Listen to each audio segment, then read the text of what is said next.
तो हब क्या करता है, हब के बारे में हमने क्या बताया कि एक ऐसा नेटवर्क डिवाइस है जो डिफरेंट डिवाइस को थ्रू वॉइस कनेक्ट करता है, और इन सभी पोर्ट पे RJ45 कनेक्टर लगाना होता है हमें। Okay, and it will broadcast the signal, ये सिग्नल्स को ब्रॉडकास्ट करता है, मतलब data arriving on any of the lines are sent out on all the others, मतलब वो और दूसरे लाइंस पे भेजा जाता है, sent out to all other lines. The limitation of hub is that कि data from two devices come at the same time, they will collide. अब ये देखो, ये इसका लिमिटेशन है, मतलब this is the limitation, this is the limitation. Okay, और एक क्वालिटी भी कह सकते हो कि ये क्या करता है, ये ब्रॉडकास्ट करता है इंफॉर्मेशन को। अच्छा, ब्रॉडकास्ट इसका क्वालिटी भी हो सकता है और ड्रॉबैक भी हो सकता है, ठीक है। तो यही है कि अगर at the time multiple senders ने डाटा सेंड कर दिया तो आपस में क्या हो जाएगा, कोलाइड हो जाएगा, ठीक है। तो यहाँ पे एक चीज और ध्यान रखना, जो इंटरनेट की जो बैंडविड्थ होती है ना, वो शेयरिंग मोड में होती है, मतलब हर कोई उसको यूज करने की कोशिश कर रहा होता है। इसके बाद जो हमारा अगला नेटवर्किंग डिवाइस है that is called switch. Switch जो है वो इंटेलिजेंट हब के नाम से भी जाना जाता है, ठीक है। It is smarter than hub. और ये एक ऐसा नेटवर्किंग डिवाइस है जो क्या करता है, नेटवर्क को दो सेगमेंट में डिवाइड कर देता है। ये क्या करता है, नेटवर्क को दो सेगमेंट्स में डिवाइड कर देता है, मतलब कि दो भाग में बांट देता है, या इसको आप ऐसे कह सकते हो कि ये दो हब का कनेक्शन भी है, एक हब लेफ्ट हैंड साइड में, एक हब राइट हैंड साइड में है। अच्छा, उसके बाद इसको क्या, स्विच को क्या है ना, स्विच को पता होता है, मान लो कुछ कंप्यूटर इससे इधर से जुड़े हुए हैं, कुछ कंप्यूटर इधर से जुड़े हुए हैं, और यहाँ पे स्विचिंग डिवाइस लगा हुआ है, तो स्विच को पता होता है कि कौन सा सिग्नल, मान लो अगर इस कंप्यूटर ने कोई सिग्नल इसके लिए ट्रांसफर किया, तभी स्विच उसको परमिशन देगा कि वो इस साइड से इस साइड की ओर घूमेगा। अदरवाइज वो क्या करता है, वो उसको इसी साइड घूमने देता है, ठीक है। तो ये थोड़ा इंटेलिजेंट होता है, like hub a network which is used to connect multiple computers और communicating devices. When data arrives the switch extract the destination address. अब देखो, ये जो स्विच जो है वो डेस्टिनेशन एड्रेस पे काम करता है, और डेस्टिनेशन एड्रेस के बेसिस पे वो डिसाइड करता है, और डेस्टिनेशन एड्रेस कहाँ मिलता है, वो डेटा पैकेट्स पे मिलता है। देखो, जितने भी पैकेट्स होते हैं ना, पैकेट्स के ऊपर दो चीज, तीन चीज होते हैं, तीन चीज तो मिनिमम होते ही होते हैं, ठीक है, जिसको हम हेडर एंड फुटर कहते हैं। एक हमारा सेंडर का एड्रेस होता है, और एक हमारा रिसीवर का एड्रेस होता है, और दूसरा हमारा डेटा होता है। तो तीन चीज तो होने ही होने हैं पैकेट्स के ऊपर। तो ये क्या करता है, यहां से डेस्टिनेशन एड्रेस यानी कि रिसीवर एड्रेस को रिट्राइव कर लेता है पैकेट से, और उसके बाद इसके पास एक टेबल होता है, he is maintaining the one table. उस टेबल के अंदर में वो सारा इंफॉर्मेशन रखता है कि कौन सा आईपी एड्रेस किस मैक एड्रेस के साथ है, और वो कौन सा कंप्यूटर है। तो एक रिकॉर्ड ये मेंटेन करके रखता है अपने पास, ठीक है। तो उस टेबल के अंदर जाके वो चेक करता है कि वो कंप्यूटर है कौन और वो है किधर, तो वो उस कंप्यूटर को डायरेक्टली ट्रांसफर करने की कोशिश करता है। तो thus send the signals to only selected device instead of sending to all. इस फीचर्स को क्या बोलते हैं, this feature is called unicast. इसको क्या बोलते हैं, यूनिकास्ट। तो देखो, अब एक क्वेश्चन आ सकता है तुम्हारे बीच में कि what is the difference between hub and switch. मान लीजिए कि यहाँ पे क्वेश्चन आ जाए कि हमारे पास एक हब है, सपोज करो कि दिस इज द हब, और हमारे पास एक स्विच है, ठीक है, और इसने मेरे से डिफरेंस पूछ दिया कि डिफरेंस क्या है। तो जो सबसे पहला डिफरेंस है वो तुम यहाँ पे क्या बताओगे कि ये ब्रॉडकास्ट करता है मैसेज को, ये ब्रॉडकास्ट करता है, और ये क्या करता है, यूनिकास्ट करता है। यूनिकास्ट का मतलब इंडिविजुअल डायरेक्ट भेजता है। Switch does not forward the signals which are noisy और करप्टेड। मतलब यहाँ पे क्या होगा कि यहाँ पे ये कहता है कि जो नॉइजी सिग्नल्स हैं उसको भी फॉरवर्ड किए जा सकते हैं। ये कहता है कि जो नॉइजी सिग्नल्स हैं that can also be forwarded, जो भी नॉइजी सिग्नल्स होंगे तो नॉइजी सिग्नल्स को ये फॉरवर्ड कर देता है। लेकिन ये क्या करता है कि नॉइजी सिग्नल्स को स्टॉप कर देता है, स्टॉप नॉइजी सिग्नल। जो भी नॉइजी सिग्नल है वो क्या होगा, यहाँ पे स्टॉप होगा, और ये क्या करेगा, नॉइजी सिग्नल को फॉरवर्ड कर देगा। ये किसी तरह के नॉइज को खत्म नहीं करता है यहाँ पे, ठीक है। It drop such signals and asks sender to resend it. तो दैट इज द एडवांटेज। तो नाउ यू अंडरस्टैंड कि स्विच क्या है और हब क्या है। दोनों ही नेटवर्किंग डिवाइसेज हैं, दोनों कम्युनिकेशन का काम करता है, लेकिन स्विच यूनिकास्ट है तो ये थोड़ा फास्ट काम करता है। अच्छा, ethernet switches are common in homes and offices. Normally हम इसको यूज करते हैं नेटवर्किंग बनाने के लिए और मल्टीपल डिवाइस को कनेक्ट करने के लिए और इंटरनेट को एक्सेस करने के लिए, to access the internet. Okay, what is the next device? The next device is the router. Router is the important device. Router is a network device that can receive the data, analyze it. अब देखो ये कितना intelligent device है, इस चीज को ध्यान रखना।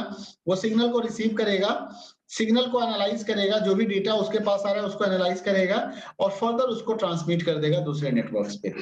राउटर क्या है? A router connects to a local area network to the internet, मतलब इंटरनेट को कनेक्ट करने का ये हमारी हेल्प करता है। राउटर के थ्रू हम इंटरनेट से कनेक्ट करते हैं। आजकल आप देखते हो कि घर के अंदर में राउटर लगा होता है जिसमें वायरलेस राउटर भी होते हैं और वायर्ड भी होते हैं वो, मतलब वायर के थ्रू भी कंप्यूटर कनेक्ट कर सकते हो और वायरलेस भी कनेक्ट कर सकते हो।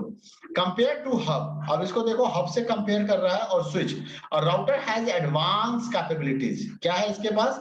एडवांस कैपेबिलिटीज है। और वो एडवांस कैपेबिलिटीज क्या है कि it can analyse the data, it can analyse the data being carried over the network, decide कर सकता है, डिसीजन ले सकता है, ऑल्टर कर सकता है कि इसको कैसे पैकिंग किया जाएगा और किस तरीके से इसे दूसरे नेटवर्क पे भेजा जाएगा, and send to the another network of different type. अब देखो ये कह रहा है कि ये डिफरेंट टाइप के नेटवर्क के साथ भी कम्युनिकेशन कर सकता है, ये डिफरेंट टाइप के नेटवर्क के साथ भी कम्युनिकेशन कर सकता है। तो that is the one more advantage of router, ठीक है। ये डेटा को सेंड करता है, डेटा को रिसीव करता है, उसको एनालाइज करता है और देन फर्दर ट्रांसफर करता है, ओके।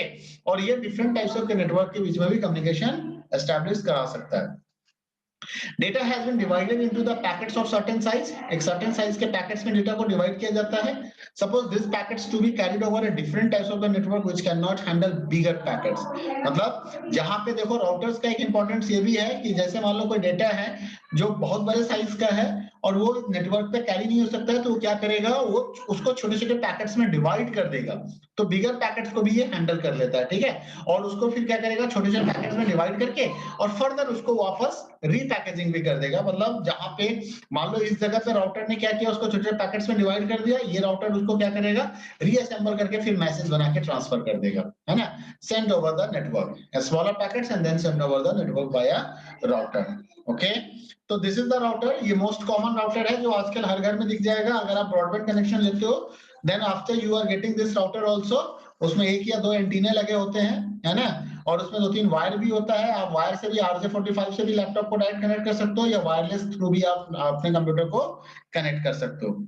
इंटरनेट सर्विस प्रोवाइडर कौन होता है? Who is the ISP? The internet service provider, the organization which provide the internet connection, so that is called internet service provider. Normally all mobile companies or telecommunication companies are the ISP. A router can be wired or wireless. अब देखो ये भी कह रहा है, जैसे कि अभी आपको मैंने ऊपर फिगर में दिखाया था कि यहाँ पे वायर कनेक्शन भी पॉसिबल है और वायरलेस तो आपको दिख ही रहा है, तो इट कैन बी वायर्ड और वायरलेस, ठीक है। और wireless router is provide WiFi access, आपको वाईफाई एक्सेस ये प्रोवाइड करता है स्मार्टफोन्स को और लैपटॉप्स को और अदर डिवाइसेस को। Such router also contain some ports, मतलब ये हमें वायर्ड इंटरनेट कनेक्शंस की भी फैसिलिटी देता है, इंटरनेट एक्सेस की, और वायरलेस फैसिलिटी भी देता है ये हमें। Home wifi routers perform the dual task of a router and a modem और स्विच। आजकल जो राउटर हो गए ना वो थोड़ा सा एडवांस हो गए हैं। एक राउटर के अंदर अगर देखा जाए तो एक राउटर दो चीजों का काम कर रहा था। एक router is working as a modem also, क्योंकि इंटरनेट कनेक्शंस की डायरेक्ट वायर भी इसी के अंदर आ जाती है ना। और दूसरा ये साथ ही साथ क्या करता है, ये स्विच का भी काम करता है। स्विच का काम करता है मतलब ये नेटवर्क्स बनाने के भी काम में आता है। So that is the advantage of, so that's why it is called, kids can do the dual task, router as well as switch.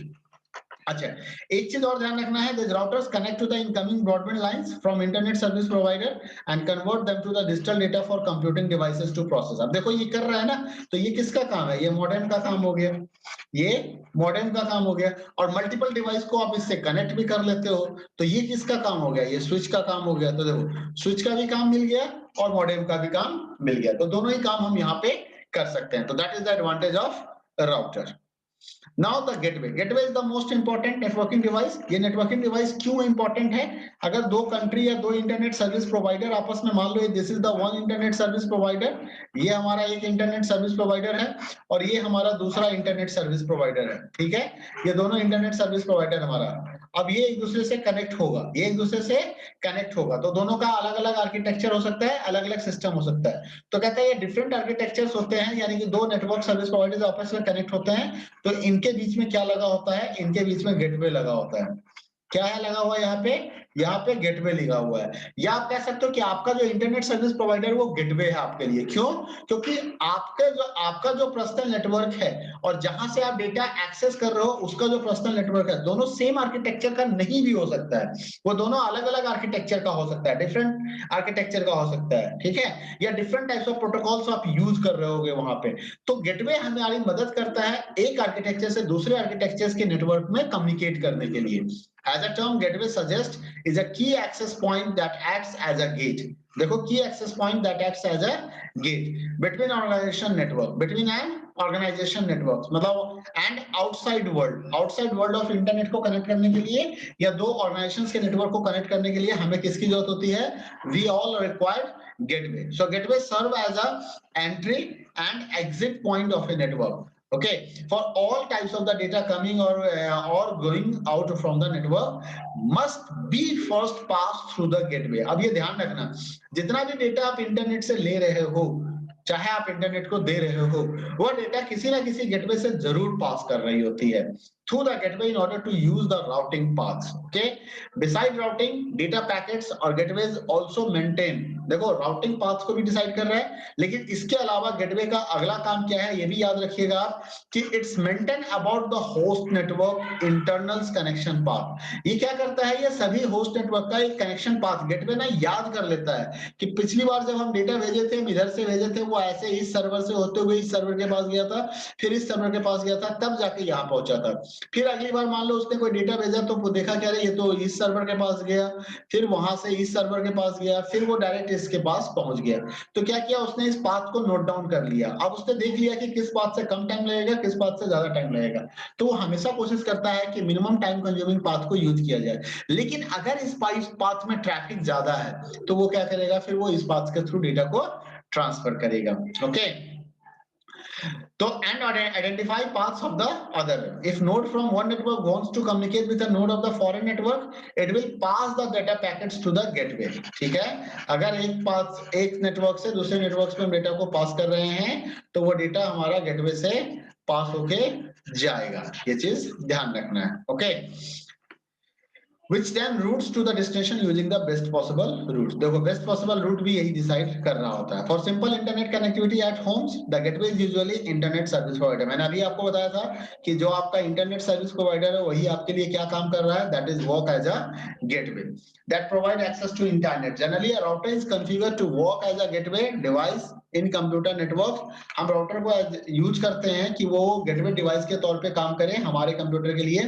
Gateway can be implemented, अब एक चीज ये भी ध्यान रखना है कि gateway can be implemented as software as well as hardware also, as a software hardware और कॉम्बिनेशन ऑफ बोथ। मतलब एज ए सॉफ्टवेयर उसको इंप्लीमेंट कर सकते हैं, एज ए हार्डवेयर इंप्लीमेंट कर सकते हैं, या दोनों को मिला के उसको इंप्लीमेंट कर सकते हैं। क्यों? क्योंकि network gateway is placed at the edge of the network. जो नेटवर्क का गेटवे होता है ना, वो नेटवर्क के एक दूसरे हिस्से में रखा जाता है ताकि वहां से आप बाहर की दुनिया से कनेक्ट हो सके। Okay, and it's having a firewall also. Firewall का काम क्या है? सिक्योरिटी प्रोवाइड करना। जितने भी सिग्नल इन होंगे, जितने भी सिग्नल आउट होंगे, ये इन सभी को चेक करेगा, ये इन सभी को चेक करेगा, इन एंड आउट सारे सिग्नल्स को चेक करेगा। तो आप देख सकते हो यहाँ पे गेटवे दिख रहा है, एक सर्वर यहाँ है, एक सर्वर ये है, और ये गेटवे के थ्रू क्या हो रहा है? कनेक्ट हो रहे हैं। तो this is about the networking devices. तो हमने क्या क्या नेटवर्किंग डिवाइसेस देखा? हमने देखा एक मॉडेम के बारे में, सबसे पहले हमने मॉडेम के बारे में बात किया, फिर हमने क्या बात किया? हमने एनआईसी कार्ड के बारे में बात किया, फिर हमने रिपीटर के बारे में बात किया कि रिपीटर क्या होता है, फिर हमने हब के बारे में बात किया, हब के बाद हमने स्विच के बारे में बात किया। ओके, स्विच के बाद हमने राउटर के बारे में बात किया, और एट लास्ट हमने गेटवे के बारे में बात किया। इस सीक्वेंस को याद रखिएगा तो थोड़ा सा इजी हो जाएगा आपको चीजों को याद रखना। Next we are going to talk about the topology. अब देखो ये टोपोलॉजी क्या है? टोपोलॉजी का मतलब हो गया कि सपोज कीजिए कि आपके पास 10 कंप्यूटर है, आपके पास 10 कंप्यूटर है, और इस 10 कंप्यूटर को इंटरनेट से कनेक्ट करना है, मतलब नेटवर्क देना है। अब या तो 10 इंटरनेट कनेक्शन हम लेके आएंगे, या हम क्या करेंगे? इन सभी कंप्यूटर को आपस में कनेक्ट कर देंगे, और कनेक्ट करके हम एक ही इंटरनेट कनेक्शंस को यूज कर लेंगे। तो जब आप इस बात को सोचोगे कि आपको इन सभी को आपस में कनेक्ट करना है और सेमी इंटरनेट कनेक्शंस को यूज करना है, तो आपको डिसाइड करना पड़ेगा कि आप इसका कनेक्शन करोगे कैसे, कैसे ये सारे कंप्यूटर आपस में जुड़ेंगे। तो उसके लिए हम किसी पैटर्न की बात करते हैं, उसके लिए हम किसी पैटर्न की बात करते हैं, हम किसी अरेंजमेंट के बारे में बात करते हैं। तो कहता है कि जो कंप्यूटर्स का अरेंजमेंट होगा या जो पेरिफेरल डिवाइस का अरेंजमेंट होगा एक नेटवर्क को बनाने के लिए, मतलब हो सकता है कि आप ऐसे सोच लो कि भाई एक कंप्यूटर ये रहेगा, इससे ये कनेक्ट हो जाएगा, ठीक है, इससे एक और कनेक्ट हो जाएगा, इससे मैं इसको कनेक्ट कर दूंगा, इससे मैं इसको कनेक्ट कर दूंगा, इसको मैं इससे कनेक्ट कर दूंगा, इसको इससे। आप ऐसे भी सोच सकते हैं। हो सकता है कि आप ऐसे भी सोचें कि भाई एक वायर निकाल दिया, यहां से कनेक्शन इसको दे दिया, एक कनेक्शन इसको दे दिया, एक कनेक्शन इसको दे दिया, एक कनेक्शन इसको दे दिया, एक कनेक्शन इसको दे दिया, एक कनेक्शन इसको दे दिया और एक कनेक्शन और किसी को दे दिया, इस तरीके से, और यहाँ पे दोनों जगह पे टर्मिनेटर लगा दिया। हो सकता है कि आप ऐसे भी सोचें कि एक कंप्यूटर इससे कनेक्ट हो जाएगा, फिर दूसरा दूसरे से कनेक्ट हो जाएगा, फिर तीसरा तीसरे से कनेक्ट हो जाएगा, फिर ऐसे हो जाएगा, फिर ऐसे हो जाएगा। आप ऐसे भी सोच सकते हैं, है ना। हो सकता है कि आप ऐसे भी सोच सकते हैं कि this all computers are connected like this way, कि भाई ये सारे कंप्यूटर्स हैं, अब ये कंप्यूटर्स क्या करेंगे, ये आपस में भी इससे भी कनेक्ट है, ऐसे भी कनेक्ट हो गया, ऐसे भी कनेक्ट हो गया, ये इससे भी कनेक्ट हो गया, इससे भी कनेक्ट हो गया और इससे भी कनेक्ट हो गया, उसी तरीके से ये इससे भी कनेक्ट है, इससे भी कनेक्ट हो गया और इससे भी कनेक्ट हो गया, ये ऐसे भी कनेक्ट हो गया, ये आपस में ऐसे भी कनेक्ट हो गया, ऐसे भी कनेक्ट हो गया। हम ऐसे भी तो सोच सकते हैं, हम ऐसे भी तो सोच सकते हैं। तो अलग अलग तरीके से हम कंप्यूटर का अरेंजमेंट करते हैं। तो the arrangement of the computers and peripherals in a network is called topology. क्या है? अरेंजमेंट ऑफ कंप्यूटर्स, मतलब नेटवर्क बनाने के लिए कंप्यूटर्स को जब आप अरेंज करते हो तो जिस तरीके से आप अरेंज करोगे उसी को हम टोपोलॉजी कहते हैं। अब टोपोलॉजी कितने तरह के होते हैं? तो टोपोलॉजी मेस होते हैं, रिंग होते हैं, बस होते हैं, स्टार होते हैं, ट्री होते हैं, हाइब्रिड होते हैं, है ना। तो ये अलग अलग तरह के टोपोलॉजी होते हैं। सबसे पहली बात करते हैं मेश टोपोलॉजी का। ये जो डायग्राम आपको दिख रहा है ये मेश टोपोलॉजी का डायग्राम है।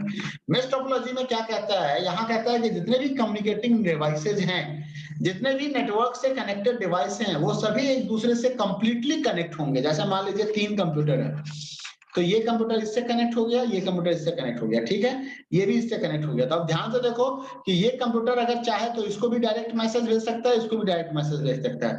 ये कंप्यूटर चाहे तो इसको भी डायरेक्ट मैसेज भेज सकता है, इसको भी मैसेज भेज सकता है। ये कंप्यूटर चाहे तो इसको भी मैसेज भेज सकता है और इसको भी मैसेज भेज सकता है। तो क्या दिक्कत क्या लग रहा है यहाँ पे कि all devices are connected to each other, वो सभी एक दूसरे से कनेक्ट हैं। All devices are connected to each other, सभी से कनेक्ट है और कोई किसी को भी डेटा भेज सकता है। तो ऐसे नेटवर्क को हम क्या कहते हैं? मेश टोपोलॉजी कहते हैं, ठीक है। Such a network can handle the large amount of the traffic. क्यों large amount क्यों है? क्योंकि हर किसी का individual connection है. Every nodes are having the single connection. And such networks are more reliable in sense of that. More reliable क्यों है? मान लो ये वायर खराब हो गए तो कोई बात नहीं, ये इसके थ्रू कनेक्ट कर जाएगा। ये कंप्यूटर काम करना बंद कर दिया, कोई बात नहीं, ये दोनों आपस में काम करता ही रहेगा। तो दैट इज द रिलायबिलिटी। तो ये मोर रिलायबल भी है ना, और ये काफी फास्ट भी काम करता है। अगर कोई एक कंप्यूटर खराब भी हो जाएगा, यानी कि एक नोड हमारा खराब भी हो जाएगा, तब भी हमारे इंटरनेट कनेक्शंस पे या नेटवर्क कनेक्शंस पे कोई फर्क नहीं पड़ेगा, ठीक है। तो अच्छा, दूसरी चीज, एक चीज और ध्यान रखना है, this topology also more secure. ये इसका एडवांटेज कह लो कि ये मोर सिक्योर है इनका ज्यादा। क्यों सिक्योर है? क्योंकि आप डायरेक्ट कम्युनिकेट कर रहे हो, आपने किसी वाया मीडिया को यूज ही नहीं किया, तो इसके लिए क्या हो गया, ये हमारा सिक्योर हो गया। अच्छा, अब इसके कुछ एडवांटेज है। क्या है? कि वायरिंग कॉम्प्लेक्स होता है, केबलिंग कॉस्ट हाई हो जाता है। ये इसके क्या है? डिसएडवांटेज। क्या है ये इसके? डिसएडवांटेज है, ठीक है। वायरिंग कॉम्प्लेक्स हो गया, केबलिंग कॉस्ट हाई हो गया, ओके। और कुछ रिडंडेंट कनेक्शन और न्यूट्रलाइज कनेक्शंस भी बन जाते हैं, मतलब ऐसे डुप्लीकेट कनेक्शन भी एग्जिस्ट हो जाते हैं, या फिर ऐसे होता है जिसका हम यूज करते ही नहीं है। तो ये भी सिचुएशन आ सकता है हमारे साथ, ठीक है। तो this is the mesh topology. Mesh के बाद अगर हम बात करें तो अब हम बात करेंगे रिंग टोपोलॉजी का। रिंग जैसा फॉर्मेशन होगा, मतलब एक साइकिल के फॉर्मेशन होगा। इसी साइकिल में कई सारे कंप्यूटर आपस में रखे गए होंगे, उसको हम क्या कहते हैं? Ring topology. यहाँ पे क्या होता है कि each node is connected to two other nodes। अगर मैं इस नोड की बात करूं, मान लो ये नोड नंबर 1 है, तो देखो नोड नंबर 1 जो है ये नोड नंबर 2 से भी कनेक्ट है ना, 3 4 5 6, और साथ ही साथ देखो तो नोड नंबर 6 से भी कनेक्ट है 1, है ना। उसके बाद 6 की बात करें तो 6 देखो मान लो 5 से भी कनेक्ट है और 1 से भी कनेक्ट है। 5 की बात करें तो 5 देखो 4 से भी कनेक्ट है और 3 से भी कनेक्ट है। और 3 की बात करें तो 3 2 से भी कनेक्ट है और 4 से भी कनेक्ट है। तो ये क्या बना हमारा? एक रिंग जैसा फॉर्मेशन हो गया, एक साइकिल, एक सर्कल का फॉर्मेशन हो रहा है यहाँ पे, ठीक है। तो क्या कह रहे हैं? Ring topology, each node is connected to two other devices, one each on either side. Either side देख सकते हो, अगर इसकी बात करो तो लेफ्ट में भी है और राइट में भी है। यहाँ पे एक चीज और ध्यान रखना है कि रिंग टोपोलॉजी के अंदर में इंफॉर्मेशन ट्रैवलिंग जो होता है वो यूनिडायरेक्शनल होता है। यूनिडायरेक्शनल का मतलब हो गया कि या तो वो क्लॉकवाइज हो या फिर वो एंटी क्लॉकवाइज हो, या तो वो क्लॉकवाइज हो या एंटी क्लॉकवाइज हो, मतलब वो किसी एक ही डायरेक्शन में सिग्नल चलेगा। मान लो कि डिसाइड हुआ कि सिग्नल 1 से 2 के पास जाएगा, 2 से 3 के, मान लो कि 1 को 6 को मैसेज भेजना है, 1 चाहता है कि मैं 6 को एक मैसेज भेज दूं, तो 1 6 को जब मैसेज भेजेगा तो वो एक साइकिल को फॉलो करेगा। 1 से 2 के पास मैसेज जाएगा, 2 से 3 के पास, 3 से 4 से, 4 से 5, 5 के बाद 6। ऐसा नहीं कि 1 डायरेक्ट इसको 6 को, क्योंकि आपने इस डायरेक्शन को डिसाइड किया, आपने कहा कि भाई आपका सिग्नल इस वे में ट्रेवल करेगा, तो ऐसे केस में ये यही रास्ता। लेकिन अगर आप यहीं पे कह देते हैं कि ये होगा, तो 1 क्या करेगा, डायरेक्ट 6 को भेजेगा। अब अगर मान लो 1 2 को मैसेज भेजना चाहता है तो 1 पहले 6 को भेजेगा, 6 से 5 पे आएगा, 5 से 4 पे जाएगा, 4 से 3 पे जाएगा और फिर 3 से 2 पे आएगा। तो that is the ring topology. Okay, उसके बाद हम बात करते हैं बस टोपोलॉजी का। बस टोपोलॉजी का मतलब क्या हो गया, एक बस हो गया, जनरल बस हो जाता है। बस के अंदर में कई सारे सवारी होते हैं, यहाँ पे कॉमन पाथ होता है बस के अंदर में। ध्यान से देखना, इधर भी सीट का लाइन लगा हुआ है, इधर भी सीट है, इधर भी सीट है, यहाँ भी सीट है, यहाँ भी सीट है, यहाँ भी सीट है, ठीक है। यहाँ भी 2 आदमी बैठ सकते हैं, यहाँ भी 2 आदमी बैठ सकते हैं, इस तरीके से मान लो यहाँ पे सीट बना हुआ है। क्या होता है बस टोपोलॉजी, बस के अंदर में आप आते हो, गेट से एंट्री करते हो, आप किसी एक साइड में जाके बैठ जाते हो, ठीक है। तो एक कॉमन पाथ हम यूज कर रहे होते हैं अपने अपने सीट पे जाने के लिए। ऐसा ही काम यहाँ भी हम करते हैं। इस टोपोलॉजी में हम क्या करते हैं कि हम एक कॉमन वायर को यूज कर लेते हैं। एक कॉमन वायर होता है जिस वायर से बाकी सारे कंप्यूटर्स आपस में कनेक्टेड होते हैं, ठीक है। तो each communication device is connect to a transmission media. उस ट्रांसमिशन मीडिया को हम क्या कहते हैं, दैट इज कॉल्ड बस। उस ट्रांसमिशन मीडिया को क्या कहते हैं, बस कहते हैं। अब कहोगे इसकी रिक्वायरमेंट क्यों है, क्योंकि ये कॉस्ट कटिंग है, ये काफी सस्ता होता है, ये कॉस्टली नहीं है ना, लेस कॉस्ट कह दो इसको, क्या है ये, लेस कॉस्टली है। Okay, data sent from the node are passed on the other bus on the bus and hence are transmitted to the length of the bus in a both direction। अब मान लो इस computer ने कोई signal travel भेजना है, तो इसने क्या किया, अपने पास से सिग्नल भेजा, तो वो जो सिग्नल है वो क्या होगा, वो इधर की ओर भी जाएगा और वो सिग्नल जो है वो इधर की ओर भी जाएगा, दोनों तरफ ही जाएगा। अच्छा, उसके बाद जाने के बाद वो क्या होगा, वो सिग्नल यहाँ पे आ जाएगा। यहाँ आने के बाद चेक करेगा कि सेंडर का एड्रेस और रिसीवर का एड्रेस एक है, क्या ये रिसीवर के एड्रेस से मैच कर रहा है। अगर यस बोलेगा तो डेटा यही कंज्यूम हो जाएगा, अगर नो बोलेगा तो कोई बात नहीं है, डेटा वापस आएगा और फिर डेटा ऐसे ऐसे चलते चलते इसके पास आ जाएगा। इसने बोला कि नहीं ये तो मेरा डेटा नहीं है, तो वो डेटा फिर वापस आएगा और इधर से आके यहाँ पे आके वो डेटा खत्म हो जाएगा, एंड कर जाएगा, ठीक है। अब इसकी बात करते हैं, यहाँ से चलते चलते वो फिर इस तरीके से यहाँ आएगा, इसने कह दिया ओके है तो ठीक, नहीं कह दिया तो वो फिर चलते चलते क्या होगा, वो डेटा इस जगह पे आएगा। ओके, तो इस तरीके से डेटा हमारा ट्रेवल कर रहा होता है। ओके, तो बस अच्छा, अगर डेटा मान लो किसी को नहीं मिलता है तो यहाँ पे टर्मिनेटर लगा होता है, वो उसको कंज्यूमर भी कहते हैं। वो क्या करता है, इंफॉर्मेशन को ईट कर जाता है, खा जाता है वो उस डेटा को, खत्म कर देता है। ये जो आपने कॉमन वायर देखा ना, इस कॉमन वायर को हम बैकबोन कहते हैं। क्या कहते हैं, बैकबोन कहते हैं। That backbone is known as the bus and it is shared among the all nodes which make it cheaper. अब इसका एडवांटेज है कि वो चीपर होता है, इजी टू मेंटेन होता है, लेकिन bus and ring topology is considered to be less secure. ये इसका डिसएडवांटेज है कि लेस सिक्योर है और लेस रिलायबल है। क्यों लेस सिक्योर क्यों है, क्योंकि डेटा हर किसी के पास जा रहा होता है, तो कोई भी उसे चाहो तो ट्रैक कर सकता है। तो that is the drawback of bus topology. Now what is this, this is the star topology. Star topology, most of time be peoples are making the star topology. याद करना आप लोग, हम सभी क्या करते हैं कि यहाँ पे एक हब या राउटर डिवाइस होता है, उससे हम अपने कंप्यूटर को जोड़ देते हैं, आपके लैपटॉप को जोड़ देते हैं, एक और कंप्यूटर जुड़ गया, एक और कंप्यूटर जुड़ गया, तो फाइनली क्या होगा कि ये सारे के सारे इस डिवाइस से कनेक्ट हो रहे हैं। तो क्या बन रहा है, जब ये डिवाइस से कनेक्ट हो रहा है तो क्या बन रहा है हमारा, ये स्टार टोपोलॉजी बन रहा है। कौन सा टोपोलॉजी बना, स्टार टोपोलॉजी बना, ठीक है। इन स्टार टोपोलॉजी क्या होगा, communicating devices connected to a central node. ये हमारा एक सेंट्रल नोड है जिससे कि सारे कंप्यूटर्स आपस में कनेक्ट हो रहे हैं। And which is a networking device. Normally कोई ना कोई नेटवर्किंग डिवाइस होता है, चाहे हब हो या स्विच हो। Star topology is considered very effective. इसको कहता है कि बहुत ही इफेक्टिव है। क्यों भाई, एफिशिएंट भी है और फास्ट भी है। क्यों फास्ट है, क्योंकि कोई भी कंप्यूटर किसी दूसरे कंप्यूटर से डायरेक्ट कनेक्ट नहीं हो रहा है, हर कोई वाया मीडिया सर्वर से ही कनेक्ट हो रहा है। Okay all the disturbance of the one device will not. अच्छा, एक और एडवांटेज है इसका कि अगर इस टोपोलॉजी की बात करें, मान लो ये कंप्यूटर खराब हो गया तो हो गया, कोई बात नहीं है, ये डिवाइस तो ठीक है ना, दिस डिवाइस इज ओके, मतलब दे कैन कम्युनिकेट, ये तीन कंप्यूटर आपस में कम्युनिकेशन कर सकते हैं, इस डिवाइस के खराब होने से कोई फर्क नहीं पड़ता है। लेकिन अगर ये सेंट्रल डिवाइस ही खराब हो गया, तो ये सेंट्रल कंप्यूटर ही खराब हो गया तो फर्क पड़ता है, तो आपका काम नहीं चलेगा। Central node can be either broadcasting the device, means data will be transmitted to all the nodes, or unicast device means data can be identify the destination and forward data to that node है। तो यहाँ पे कहता है कि जो central node होता है वो या तो यूनिकास्ट कर रहा होगा या ब्रॉडकास्ट कर रहा होगा, है ना। तो इसमें से कोई भी एक टोपोलॉजी को, कोई भी एक चीज को वो फॉलो कर रहा होगा, आइदर यूनिकास्ट और broadcast, depend upon the networking device. Next we are going to talk about the tree topology. Tree topology में क्या होता है, we are following the hierarchical structure. हम एक hierarchical structures को follow करते हैं और उसके हिसाब से हमारा कंप्यूटर आपस में कनेक्ट होता है। मान लो ये हमारा मेन सर्वर है, इस मेन सर्वर से हमने क्या किया, कुछ कंप्यूटर कनेक्ट कर दिया, इस मेन सर्वर से हमने कुछ कंप्यूटर को कनेक्ट कर दिया, तो एक देखो ट्री का फॉर्मेशन हो रहा है, एक रूट हो गया, उसके कई सारे ब्रांच हो गए। अब मान लो यहाँ पे भी हमने दो कंप्यूटर कनेक्ट कर दिया, यहाँ भी हमने दो कंप्यूटर कनेक्ट कर दिया, यहाँ भी हमने दो कंप्यूटर कनेक्ट कर दिया, तो ये जो टोपोलॉजी होगा इसको हम क्या बोलेंगे, ट्री टोपोलॉजी बोलेंगे। कई बार ट्री टोपोलॉजी को हम हाइब्रिड टोपोलॉजी भी कहते हैं। क्यों कहते हैं, क्योंकि it's a combination of the another topology, कुछ डिफरेंट टोपोलॉजी का ये कनेक्शंस भी कलेक्शन होता है। हायरार्किकल टोपोलॉजी, ट्री टोपोलॉजी को क्या कह रहे हैं, hierarchical topology, there are multiple branches and each branch can have one or more basic topology like a star, ring and bus. Such topologies are usually realized in the WAN networks. Normally हम ये WAN network में use करते हैं जहां multiple lens जो है आपस में कनेक्टेड होते हैं, ठीक है। और लैन जो होंगे वो या तो रिंग से बने होंगे, बस से बने होंगे या स्टार से बने होंगे। हाइब्रिड टोपोलॉजी के अंदर में क्या होता है, it is the combination of two or more than two types of the topology, दो या दो से अधिक तरह का टोपोलॉजी का यहाँ पे क्या मिलता है, हमारा कॉम्बिनेशन मिलता है। In this types of the network data transmitted from source first reaches the centralized device and then it's going to pass through that centralized device to other branches, ठीक है। कहाँ पे, हाइब्रिड टोपोलॉजी की मैं बात कर रहा हूँ। तो this is about the topology. तो अभी हमने क्या देखा, नेटवर्किंग डिवाइस को देखा था, फिर हमने टोपोलॉजी को देख लिया। Next we are going to talk about the internet, कि इंटरनेट क्या है और क्या होता है।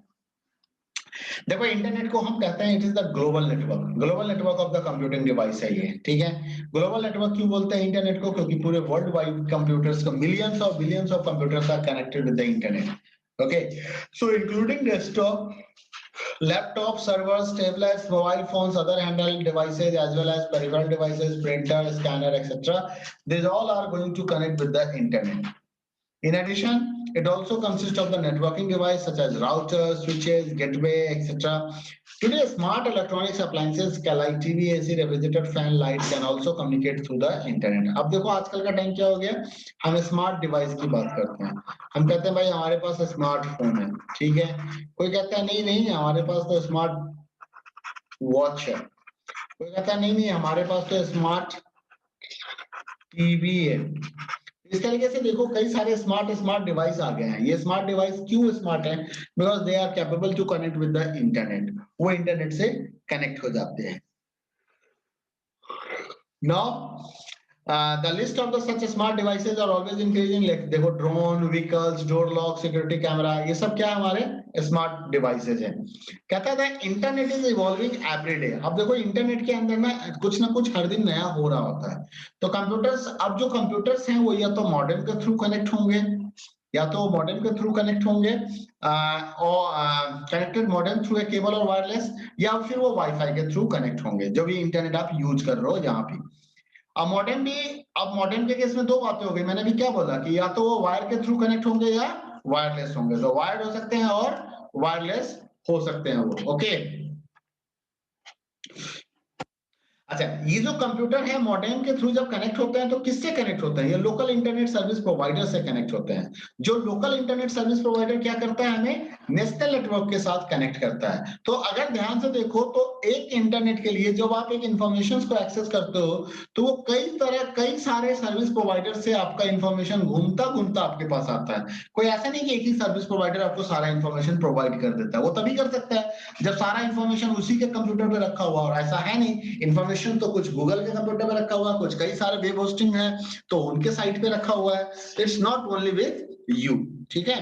तो many such ISP are connect together to forming a regional network. कई सारे आईएसपी मिलकर एक रीजनल नेटवर्क बनाते हैं, कई सारे रीजनल नेटवर्क को जोड़ दिया जाए तो वो नेशनल नेटवर्क बनाते हैं, और कंट्री वाइज नेटवर्क को आपस में जोड़ दिया जाए तो क्या बन जाता है, इंटरनेट बैकबोन बन जाता है। ठीक है, तो आपने अभी क्या देखा कि अभी आप घर के अंदर बैठ के इंटरनेट कनेक्ट कर रहे थे, घर में अपने पीसी को इंटरनेट से कनेक्ट कर रहे थे, और अभी आप क्या देख रहे हो कि अचानक आप पूरी दुनिया के कंप्यूटर को आपस में कनेक्ट करो। तो that is possible only through internet. The internet is the widespread networks. Internet is the widespread network, and its influence is no longer limited to the technical fields of the computer communication. मतलब ऐसा नहीं है कि internet आज के date में सिर्फ computer के लिए ही यूज हो रहा है। इंटरनेट आज के डेट में मोबाइल के द्वारा तो सबसे ज्यादा यूज हो रहा है, मोबाइल फोन यूज कर ही रहा है, और कई सारे स्मार्ट गैजेट्स जो हैं, चाहे वो स्मार्ट टीवी हो, स्मार्ट एलईडी हो, स्मार्ट डोर हो, तो ये जितने भी स्मार्ट गैजेट्स हैं, these gadgets are also using the internet these days. So that's why I'm saying the usage of the internet is increasing day by day. So nowadays the people are going to use the internet for the education purpose, they use the internet for the creativity purpose, they use the internet for entertainment purpose, they use the internet for the socialization, they use the internet for e-commerce purpose. Okay, so for different purposes we are going to use the internet. Now you understand why we are going to use the internet. Now we are going to talk about the application of internet कि what is the application of internet.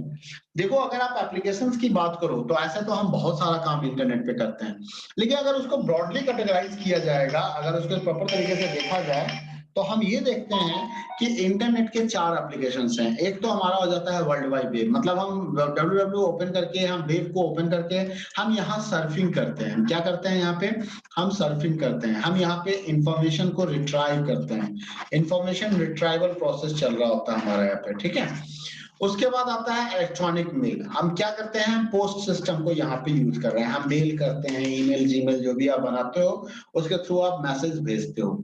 फिर आता है chat, यहाँ पे real time communication करते हैं। ये जो व्हाट्सएप, फेसबुक और मैसेंजर है जो हम यूज करते हैं, ये सब क्या है, व्हाट्सएप, फेसबुक, मैसेंजर और भी अलग तरह के चैट हैं, प्लेटफॉर्म है, they are giving the opportunity कि we can communicate with each other just like we are talking face to face conversation. कुछ ऐसा ही काम हम चैट से भी कर सकते हैं। उसके बाद आता है वॉइस ओवर इंटरनेट। ये क्या है, इंटरनेट टेलीफोन बोलते हैं इसको। क्या बोलते हैं, इंटरनेट टेलीफोन। अगर किसी को यूएसए कॉलिंग करना है तो नॉर्मल फोन से अगर कॉल करोगे तो बहुत पैसे लगेंगे, लेकिन इंटरनेट कॉल करें, व्हाट्सएप से कॉल करें तो हमारे पैसे उतने खर्च नहीं होते हैं। तो वो किसके थ्रू होता है, वो वॉइस ओवर इंटरनेट प्रोटोकॉल के थ्रू होता है। तो you all have to requested to remember this things, this is the very important things. अब आ जाओ हम बात करते हैं वर्ल्ड वाइड वेब कि वर्ल्ड वाइड वेब क्या है। एक्चुअली इनको शॉर्ट में हम वेव कहते हैं। क्या कहते हैं इनको शॉर्ट में, वेव कहते हैं। और वेव का मतलब हो गया ocean of information which is stored in the form of the trillions of interlinked web page। अगर आप इंटरनेट पे जाके देखो तो कई सारे वेबसाइट्स हैं, और कई सारे वेबसाइट्स के अंदर में कई सारे वेब पेजेस का कलेक्शन किया हुआ है, वेब रिसोर्सेज का कलेक्शन किया हुआ है, और वो सब आपस में कनेक्टेड है। और इंटरनेट पे जितने भी वेब रिसोर्सेज हैं वो शेयर्ड होते हैं, एक्सेस्ड होते हैं इंटरनेट के थ्रू, और इन रिसोर्स को हम यूज कर पाते हैं। अर्लियर क्या था, जब इंटरनेट यूज हुआ था नया नया, तो सिर्फ फाइल एक्सेस किया जाता था, डिफरेंट कंप्यूटर्स के द्वारा सिर्फ फाइल एक्सेस किया जाता है। ठीक है, बाद में क्या हो गया कि हम डिफरेंट टाइप्स ऑफ कंप्यूटर से डिफरेंट फॉर्मेट्स में इंफॉर्मेशन को एक्सेस करना हमने शुरू कर दिया। तो आज के डेट में हम सिर्फ फाइल एक्सेस नहीं करते, हम सिर्फ फाइल एंड डॉक्यूमेंट्स पे नहीं रिलेटेड है। आज के डेट में हम इमेज भी एक्सेस करते हैं, हम वीडियो भी डाउनलोड कर लेते हैं, वीडियो भी अपलोड कर देते हैं, तो कई सारे चीज हो जाता है। अब यहाँ पे आता है एक mister sir Tim Berners Lee का नाम। ये टिम बर्नर लीज कौन थे, तो ब्रिटिश कंप्यूटर साइंटिस्ट थे। इन्होंने क्या किया था, तो इन्होंने सबसे इंपॉर्टेंट चीज इंटरनेट को जन्म दिया था, मतलब वर्ल्ड वाइड वेब का आविष्कार किया था 1990 के टाइम में। जहां पे इनका जो मेन यूज होता था वर्ल्ड वाइड को यूज इस्तेमाल करने के लिए, या वर्ल्ड वाइड जो इन्होंने डेवलप किया था, तो मेन काम होता था टेक्सुअल डेटा को ट्रांसफर करना, टेक्स्ट को एक कंप्यूटर से दूसरे कंप्यूटर पे ट्रांसफर करना। They are not thinking about this कि they are going to send the images, they are going to send the video, something like this. Okay, Tim Berners-Lee ने ये बताया था कि अगर आपको वेब पेज बनाने हैं तो एटलीस्ट आपको एक हाइपरटेक्स्ट मार्कअप लैंग्वेज का आइडिया होना चाहिए। एक सिंपल वेब पेज बनाने के लिए हमें एचटीएमएल की रिक्वायरमेंट होती है। इसके बारे में अब हम फर्दर जो टॉपिक रह गया हम नेक्स्ट क्लास में डिस्कस करेंगे। सो tomorrow we will take the another class. Okay, if you have any doubts you can please put the message